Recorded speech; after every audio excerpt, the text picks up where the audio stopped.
Chi di voi andrebbe a vivere in un posto come questo?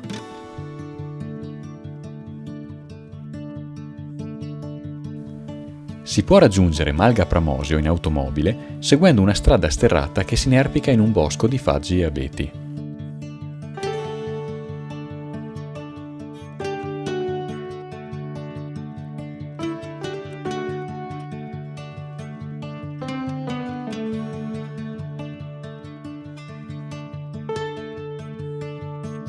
Parcheggiata l'auto nel piazzale della Malga, si prende il sentiero che parte da lì. Dopo circa 800 metri dalla cava di Marmo c'è una deviazione a sinistra che porta alla targa dedicata a Maria Plotzner-Mentil, portatrice carnica caduta mentre portava i rifornimenti in prima linea durante la Grande Guerra. Il percorso da Malga Pramosio al lago Avostanis richiede circa un'ora e mezza.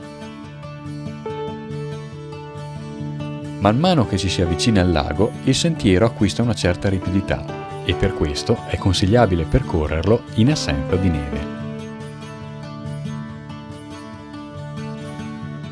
Il sentiero inizialmente è sterrato e poi, man mano che si sale, si trasforma in una carrareccia cementata a tratti. Durante la passeggiata, sull'altro lato della valle, è possibile vedere la casa che vi abbiamo mostrato all'inizio di questo video.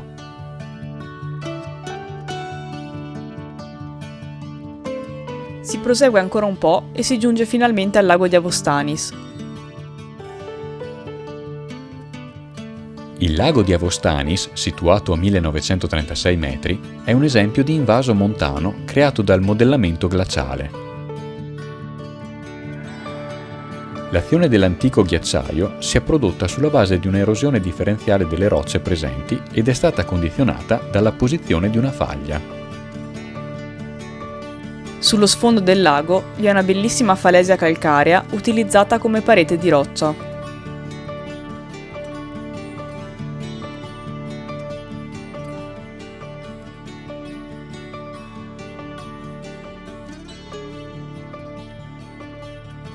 Subito sopra al lago si trova Malga Pramosio Alta e un bivacco per offrire rifugio agli escursionisti.